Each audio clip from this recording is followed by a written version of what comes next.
الحمد لله رب العالمين والصلاة والسلام على رسوله محمد وعلى آله وأصحابه أجمعين أما بعد فأعوذ بالله من الشيطان الرجيم بسم الله الرحمن الرحيم ألف لام ميم ذلك كتاب لا ريب فيه هدى للمتقين.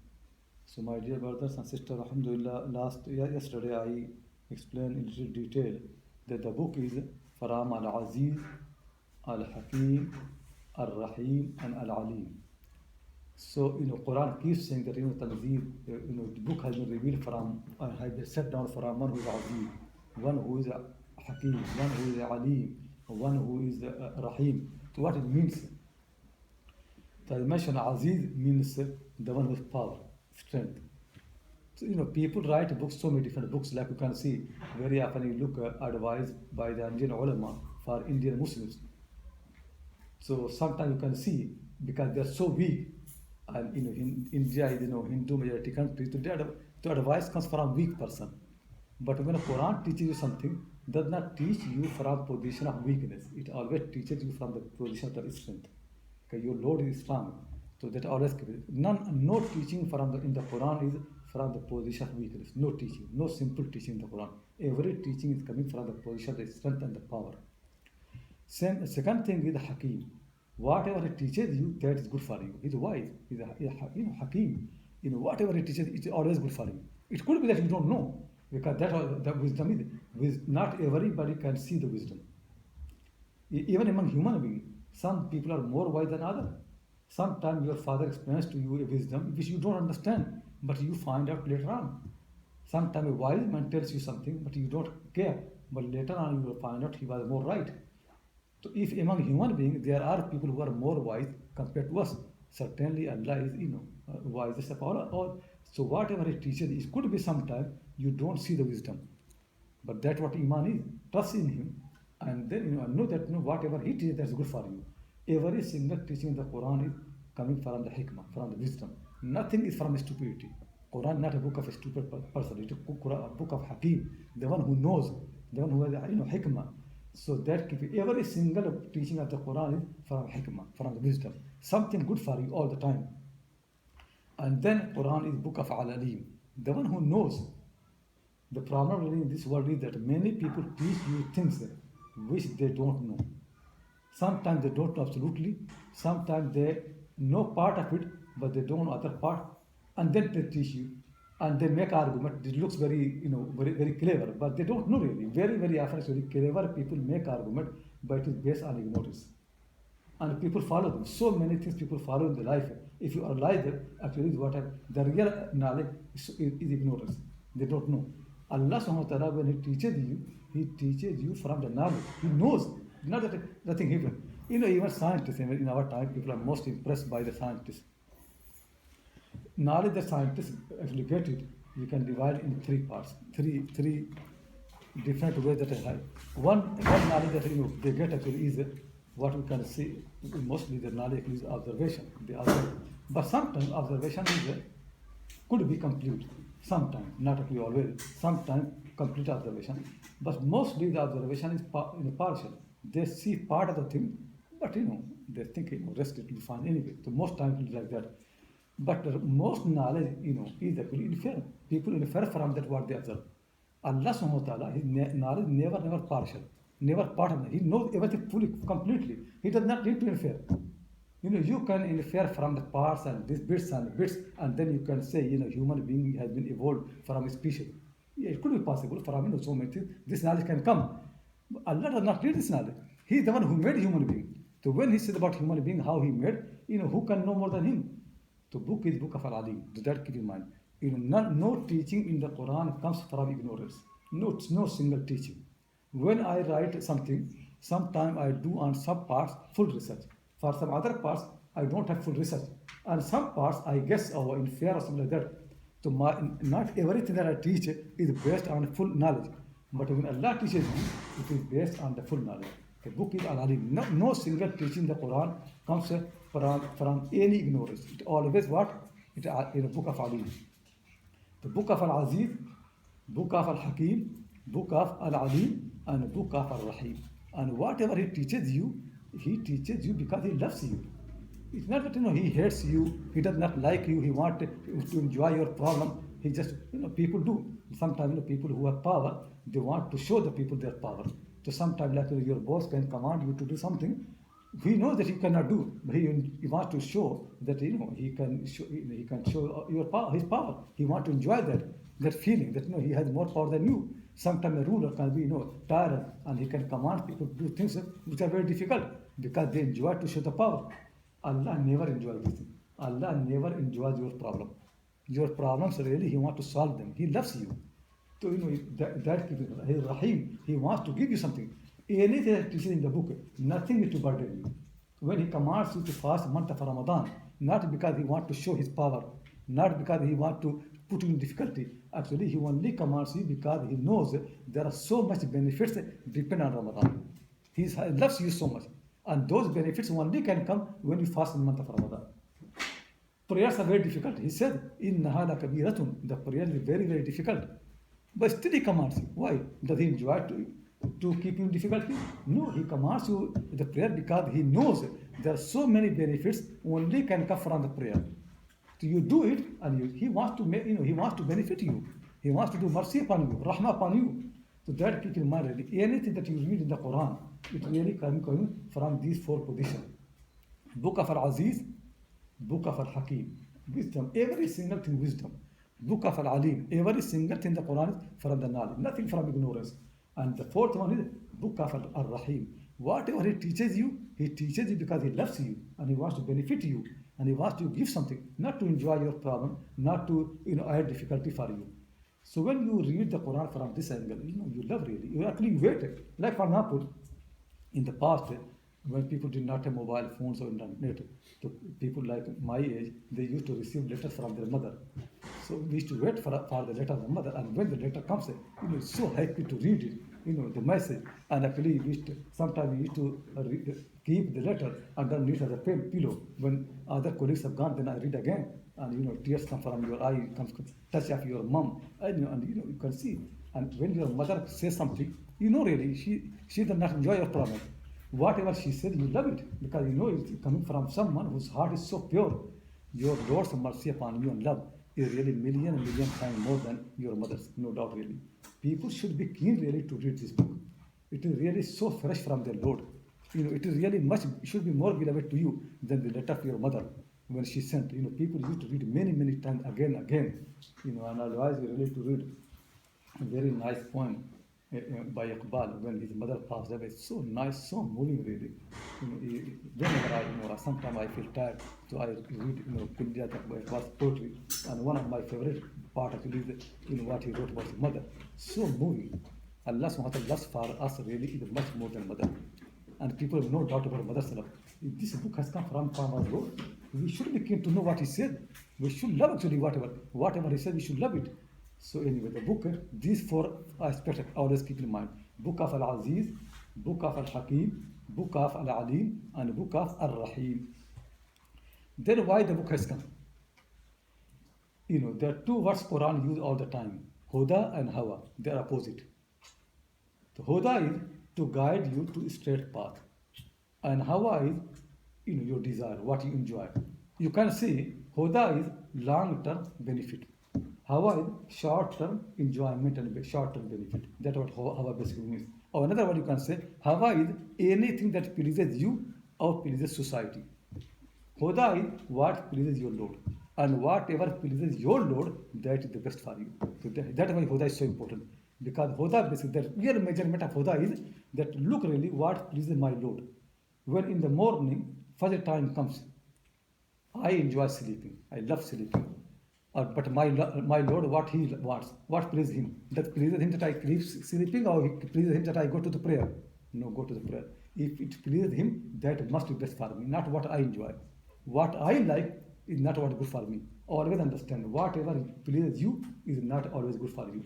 But whatever pleases your Lord, that's always best for you. That's what Huda means. Huda means whatever pleases your Lord, and then that is the best for you. Hawa means what pleases you or society. So Quran is not a book of Hawa. Quran will never teach you what pleases you. Quran will never going to teach you to eat a lot. It is not going to Quran teach you. Quran not going to teach you to build houses. Quran not going to teach you to buy cars. Quran not going to teach you how to make tasty foods. Quran not going to teach you. Quran not going to teach you the fashion, what pleases society, new fashion. It's not going to teach you like that. Quran never can teach you all these short-term enjoyment and benefit. It is not a book of fashion. It is not a book of culture. It is not a book of desire. It is not nothing. You don't find that really. This book does not teach you something for short term. This book teaches you something for long term benefit. It is real benefit really. And the difference between Hawa and Huda is that when you fulfill Hawa, you feel nothing. You don't feel you got anything. When you follow Huda, after that you feel you have achieved something. For example, if you eat tasty food, once you eat it, you're full. Nothing, finish. They're gone. But once you come for Fajr prayer, it's so difficult to come. But once you have prayed, it's so happy, so nice. Huda actually always gives you sense of achievement. You have achieved something. While Hawa, always you feel really you have lost. Hawa, that in Arabic language, Hawa comes from the word Hawe ya Hawa. Hawe ya Hawa means to fall down. Like if somebody falls from a mountain, it's in Arabic language Hawa. The Quran uses also one najm the Hawa. Again, when it falls down, Hawa actually makes people to fall down. In Arabic language, all those words which come and the middle letter has kasra. Kasra like zer, do say zer in Arabic, you say kasra like hawiya, sami'a.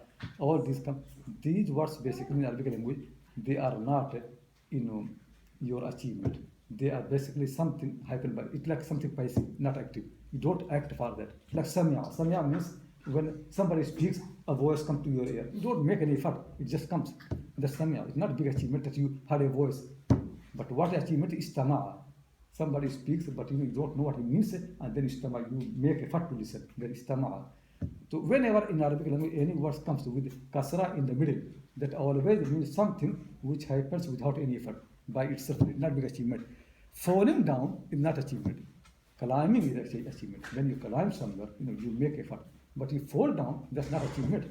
That just basically you just become passive. You'll fall down. So Hawa is right. Hawa is basically not achievement. If somebody is proud that I eat a lot, it's not a pride. You are falling down. It is just your desire. Somebody is proud he follows the latest fashion. No, really, latest fashion is not a big achievement. It is just that's what society does. You do something that pleases society. If somebody is very happy that they have got a best car, so what? It is basically to please society. Not a big achievement. Achievement is what you did for yourself. How you made yourself, your knowledge, your piety, your fear of Allah subhanahu wa ta'ala. The Quran will never teach you Hawa. This book never has come for that. Poet can teach something like that. Anybody else can teach something like that. But Quran never can. Problem really is when people look at the Quran from this limited angle and they keep failing. And I've seen really, for example, I was explaining Surah Yusuf. Surah Yusuf is the book of Surah of Huda, like a whole Quran. It teaches Hidayah. But in this same surah, many people read this surah from their own aspect. They make a book of Yusuf Zulaikha. The story of beauty and love and this and that. That's not what the story is really. The story is something different. But then actually when they read Quranic verses, interpret like that. So the corruption comes. The reason because you are reading Surah Yusuf from the angle of Hawa. Hawa is the love and all those things. Read Surah Yusuf from the angle of Huda. Quran is not a book of story or entertainment, not like that. It's not to please you. Quran is not a book to please you or please the society. Quran is a book really to teach you how to please your Lord. It is simple matter.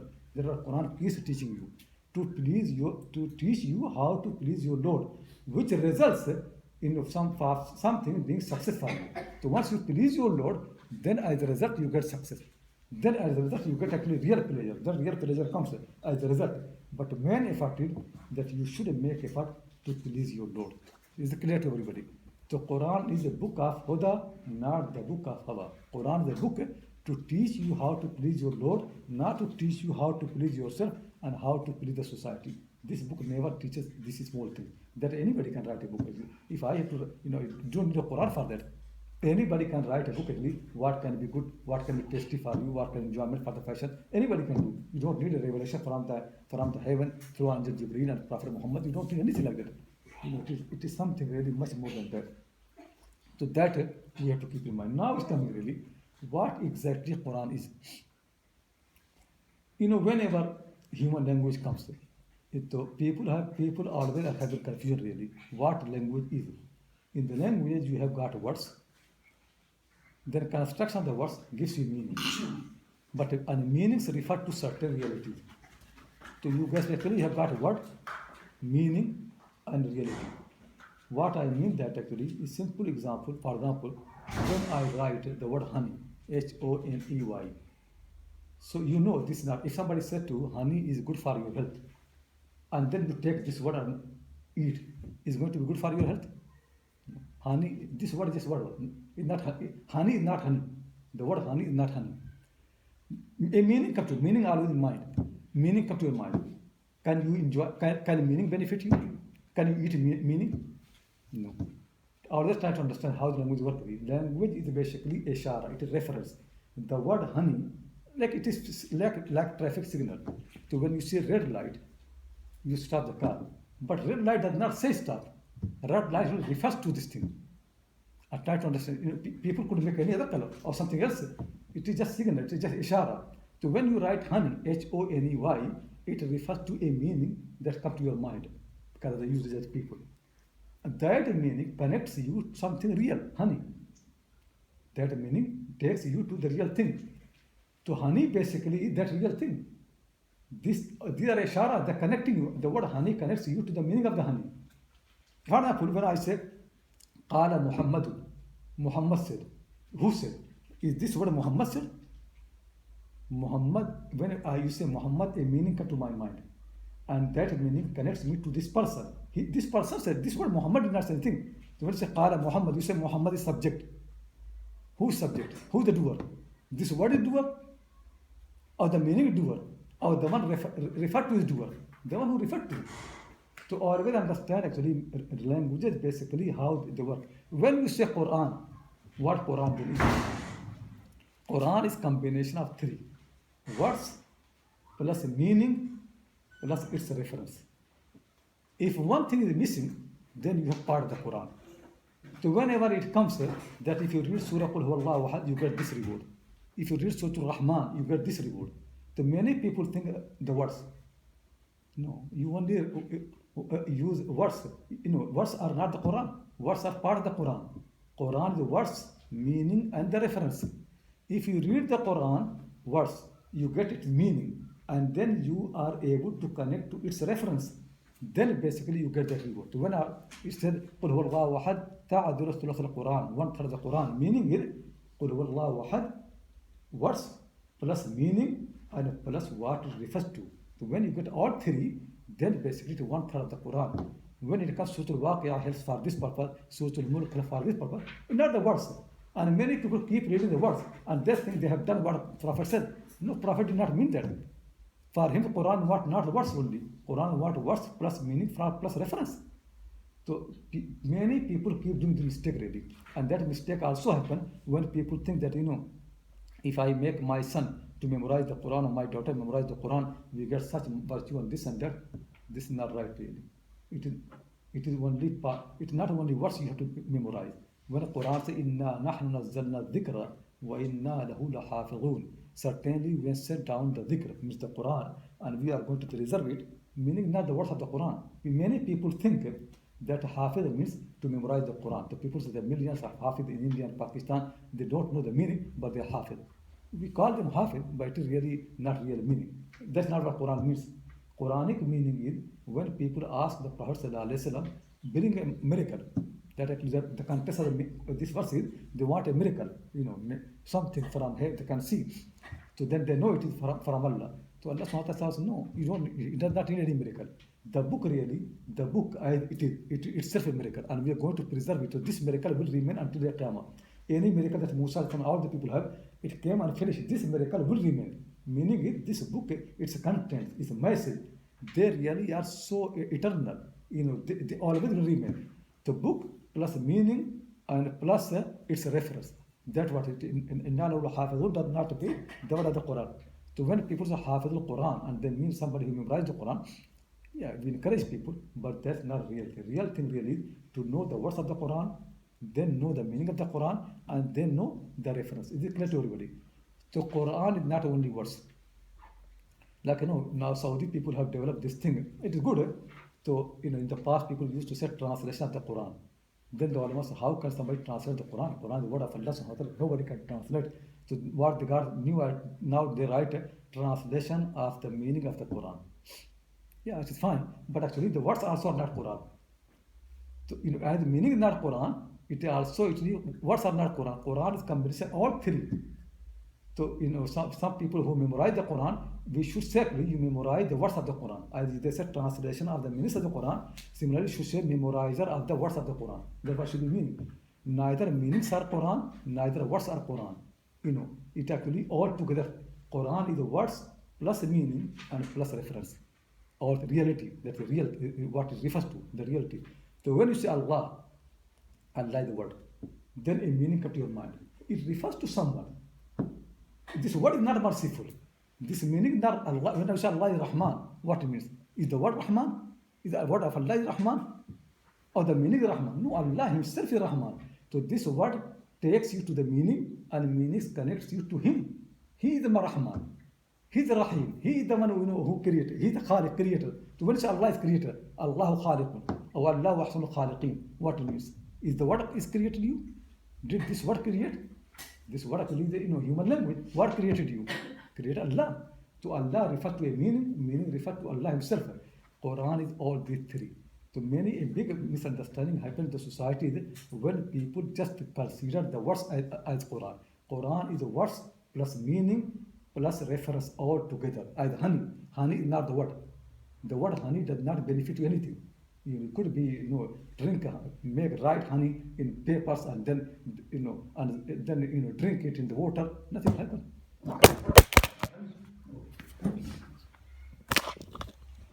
So the summary of the whole matter is that one of the problems really is many people don't understand what really Quran is. The Quran is not only words, not only meaning, not only reference, it all three together.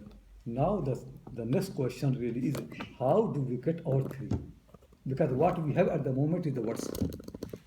The meaning inside the words, how we get that? And how we get the reference of the meaning. How we get that? Because Quran did not teach you the meaning. In the Quran you have words. I said to you, Quran means words, meaning and reference all three. But actually in the Quran when you read words. Meanings are not there. Quran does not give you the reference. So how you get the Quran, how we get the knowledge of the Quran, that is a very important thing to learn. For that purpose, one has to understand how the languages work, how you get meaning. Meaning basically comes from the usage of the people. That actually when people keep using that, how people know the meaning. So when the Quran has been revealed to the Prophet Muhammad sallallahu alaihi wasallam, to the Arab people of that time, we have to learn actually the language of those people.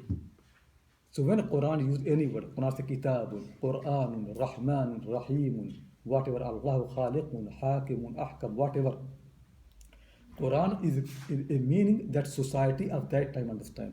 The meaning comes from the use of the society, from the human convention. That's what actually makes meaning. Meaning that how come other meaning does not live anywhere. Meanings don't live in the words. The only reason meaning comes the word actually is because of the use of the people. Simple thing. So when you say like in English, like table or human being or man or woman, there's no meaning actually in the word. Meaning comes in the use of the people. So we have to understand when Quran has been revealed really, what was the convention of the people about those words. All the words that Quran has used, what actually convention of the people, what they knew really. Because as you know, that languages keeps evolving. They keep changing. Words keep changing. It could be sometime a word has this meaning full. Sometime later on they use for part meaning. Sometimes, for example, the word Quran is dabbatun. Dabbatun means anything which basically walks slowly on the earth. Anything. It can be any creation. But later on, actually in Arabic language, dabba is used for big animal that people use, not a small thing, not insect or something like that. So its meaning has changed. Or like for example, Quran used the word laban. Laban, Quran is used in the meaning of milk. That Quran used the word laban in the meaning of milk. That was the meaning of laban in Arabic language at that time. If you go to Saudi Arabia and many Middle East countries, laban is used in the meaning of yogurt. For the milk, they use the word halib. Quran never used the word halib. Quran used only the word laban. So when you read in the Quran that in the paradise there are 4 types of the rivers. One is nahrun min labanin lam yataghayyar, from laban. So if you are Saudi, you will think there will be river from yogurt. You don't get yogurt there. It actually milk, not yogurt. So till laban. That is what we need to learn really. And languages are not only words. Simple. It actually used in sentences. And this is actually right theory of the people of the language, that languages are not words. Languages always actually are sentences. People don't use words. It is actually later time when people in modern time when it happens like that, people think like building comes from the bricks. Bricks make building. No, words don't make language. Actually, it was sentences, and from the sentences people got the words. Whenever people spoke, they always spoke sentence. Meaning is every word only has meaning when it's in sentence. Words don't have their own meaning. They only have meaning in a sentence. Then you don't need really to understand the Quran through a dictionary. That's a problem. Many people, what they do, they learn something grammar and then they get a good Arabic dictionary, Lisan al-Arab or Al-Qamus or Taj al-Arus and this and that, and they do. This is the wrong way. This is not right way. Because the words are not language. Words only are part of the sentence. Always people use sentences. You have to read those words of the Quran in the use, when Arab people use, Arab poets, or when they use them, the use actually makes language. Is it clear? So people need to learn the language of that time properly. Without that, always think really that this word, how Arabs of that time understood. Many people who do tafsir now, so much actually used to, and this is so much rubbish. Because what happens, they take a word from there, and I've seen it's big people, and if I tell you the example, people will be laughing really that how these people do mistake. That the word Quran used the word sa'a in the hadith, a very nice hadith actually, and somebody has met it's actually clock tower in Makkah al-Mukarramah. Nothing to do with that. No relation between two things. But people actually keep doing all this nonsense. They have Quranic word, but what they do really, they take meaning from their own society. Don't take meaning of the Quran from the society. Actually, you cannot take meaning of any text from the society. People have to understand really. Whenever Quran says something, don't take meaning from the society. I'll give an example, and example will help to understand. Like for example, Quran teaches so much about women. But what really being a woman means, people always take knowledge from the society, and that's what difficulty. People think they know the women, so what they know, they want to read the Quran in the light of what they know. That's the problem. What a woman means, you have to take meaning from the Quran. People take meaning from the society.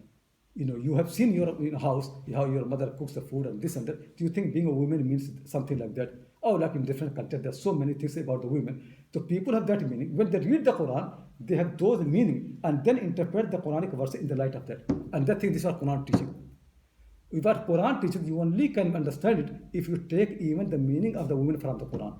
What a woman means, you take the meaning from the Quran, don't take from the society. Many fuqaha, I'm not talking about non-Muslims, they do mistakes anyway, even Muslims, even ulama and fuqaha, and for a long time, whenever they talk about the women, they take meaning from society. They don't take meaning, what women means from the Quran. They take from society. And then people think really, this is what Quran teaches about the women. This is a big danger really. Don't take meaning from the society. Try to understand really that how the language works. If you want to know the language of the Quran, you have to read the language of the people at the time of the revelation. Arabic, Jahili poetry, Mu'allaqat, As-Saba, Hamas, this and that. Then you become nearer to that. This second thing. Now the third thing is the reference. So words, meanings of that time. Third reference, what it refers to. To understand the reference of the Quran, what you need to know really, the Quran has not been revealed neither to you neither to me. We did not receive the Quran. Quran has been revealed to one person and that is historical fact. Prophet Muhammad Sallallahu Alaihi Wasallam. Allah chose Muhammad Sallallahu Alaihi Wasallam to receive the Quran. This Quran never has been revealed to Razi, to Ghazali, to Ibn Taymiyyah, to Ibn Sina, to Farabi. This Quran never has been revealed to any of these people. They could be very clever people, but they are not the Prophet. They are not the one who received the Quran. Real fact, historical fact is the Quran has been revealed to the Prophet Muhammad Sallallahu Alaihi Wasallam. Now really, when Quran has been revealed, to this person. It means really whatever he refers by the Quranic verse, that what reference means really. His reference means Quranic reference. That what reference means. Whatever Quran says, aqimus salata, establish the prayer. Then actually what it means really, see what he does. When the Quran says Hajj, then Hajj means what he says. When Quran says إِذَا نُودِيَ لِلصَّلَاةِ مِنْ يَوْمِ الْجُمُعَةِ, when the call for a Friday is given, then you have to know what call means, what actually the Prophet understood. His reference. What Friday meant to him, which day Friday? Is any day is Friday or it's particular day Friday? Fast, what fasting means, what Hajj means, what actually respecting human being means, what inheritance means, what being kind means. Quran keeps teaching being kind to the people. What kindness means really. Quran keeps teaching that how to be obey to your parent. What these things mean really. You need to know reference. This reference only can come really from this mind, the chosen person. He is the one who has been chosen. You cannot add reference from your own mind. What happens in our modern time really, people take Quran, treat Quran like a book of literature, like a poetry. Poetry basically you easily can read without context. Literary work, most literary works, they're independent. Like in bars of poetry or something like that, no language or 10 aspect, still you can manage to work out. Quran is not a book of poetry. It's not a book of literature. It's really a book of God. It really needs to know the reference properly.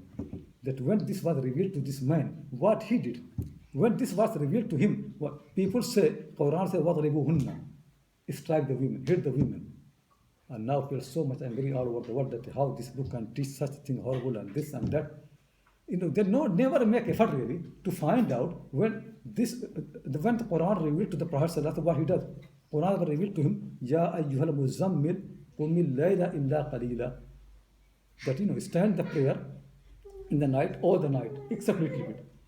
Half of the night, 1/3 of night, 2/3 of night. Then what happened? When the verse was revealed, what did he do? Did he do this? Then Quran said, Wallah, Allah knows that you stand in the prayer 2/3 of night, half of the night, and third night, and people among you. When he received the Quran, he's the first person to do it. To look at what he does. His wife Aisha said, many people say, Ma daraba imra'atan qattu. The Prophet did not hit any woman. To think, if Quran commands prophets to hit the women, and he did not hit, did he follow the Quran? Not from him really. Then what it means? What actually it really command to hit the women? If it command to hit the women, then he should be the first person to do. But he never hit. As his wife said, Ma daraba imra'atan qattu. Not his own wife actually. He did not hit any woman. It's so. Now in our time, really, all the people, they hate women. Look at this man. What he said. About him, people say. He himself said, Hubbiba ilayya an-nisa. Women have been made beloved to me. He loves women and we hate women. If we hate women and read the Quran, we can never do proper tafsir. If you love the women, then you read the Quran, then you understand. You have to read the Quran from the angle of this man, the Prophet ﷺ. What he did, he loved the women. If you love the women, then you read the Quran, then you understand the command of the Quran. That I'm trying to say. That reference of the Quran never can be known to people without this man. This man is the key person, key figure. How he applied the Quran. So simple thing really is, if you want to understand the Quran, keep three things in mind. Teachings of the Quran, application of the Quran, and then reapplication. Meaning is, first thing you learn really what Quran is, the meaning, whatever. Then look really how it was applied by the Prophet Muhammad ﷺ. Establish this properly.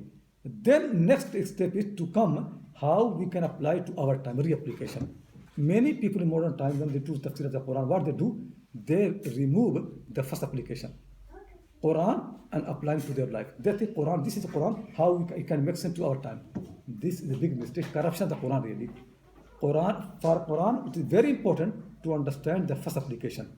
Quran, how it was applied by the Prophet ﷺ, and then how we can apply this one to our time. Meaning is, every single verse, you have to know really how was understood by the Prophet ﷺ and how followed by him. Then after that, make effort, now how can I extend to my life, to my society? How I can actually learn from this verse for my first thing, establish what he understood. First, main meaning. Then next step should be how it can be relevant to our time. But many people, what they do, they just take the Quran and to their own life, to their own society. So this should not be done properly. Now, for this purpose, we need to know, I mentioned language, another thing, but two more things. One is context of the Quran, and the second thing is core text of the Quran. So core text of the Quran and context of the Quran, I'll explain inshallah tomorrow. If I come to either possible that I don't come tomorrow, but I'll make effort inshallah to come tomorrow. Otherwise, Thursday and Friday, I'll explain to you the context of the Quran, core text of the Quran. But if you have any questions, please ask. Stop from the question. So, this a lot in the teaching of tadabbur in the Quran, so contemplating the Quran, thinking about the Quran and the words and meaning and how it should be applied. How is that to be understood in the context of what you said? Because a lot of people take that to think about the Quran in their current context, in their current. Yeah, that's many people don't understand what tadabbur means.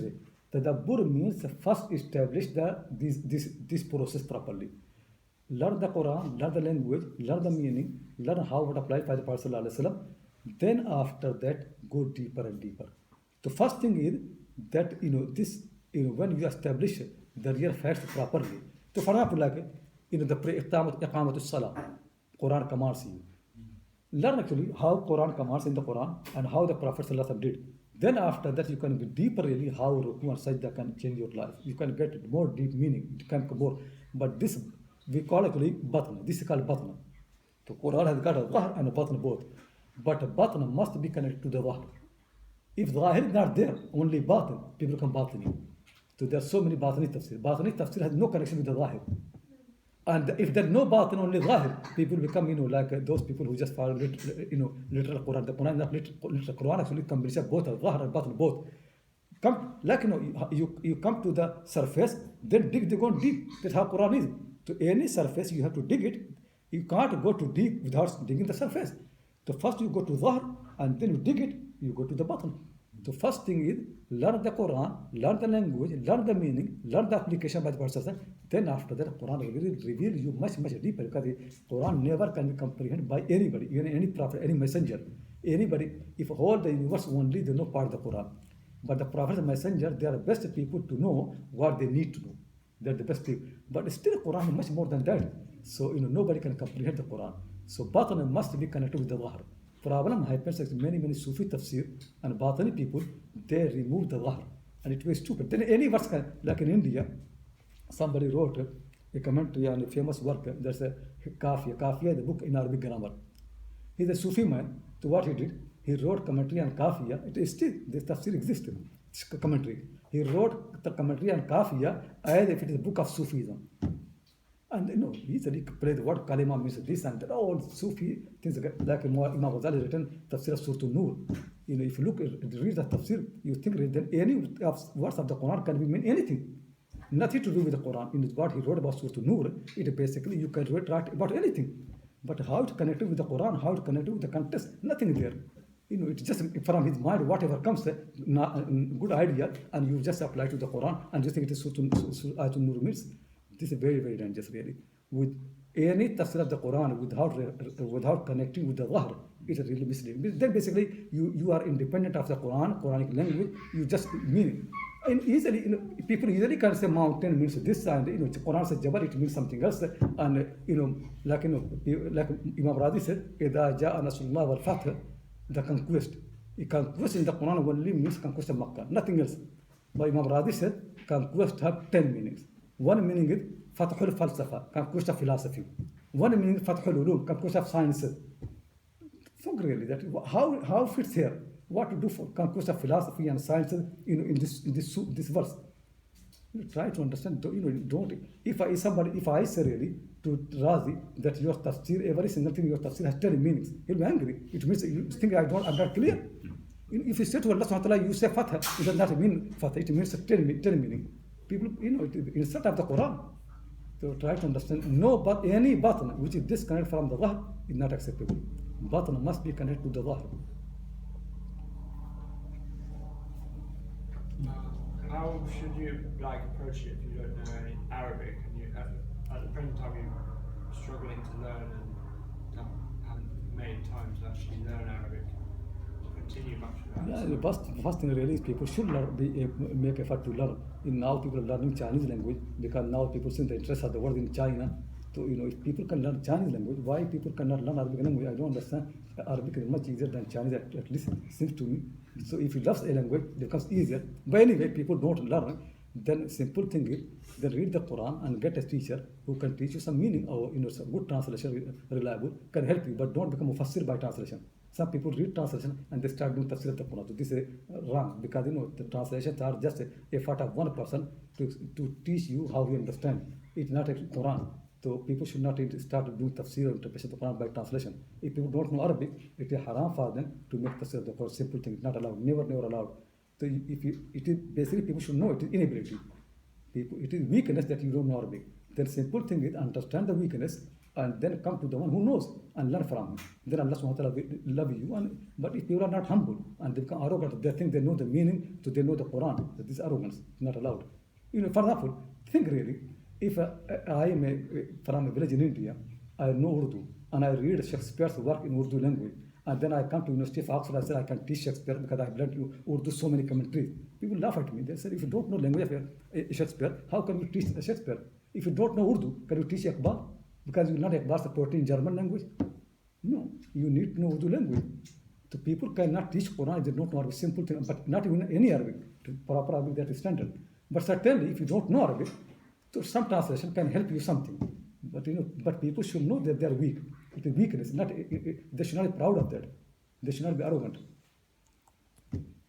Is it clear?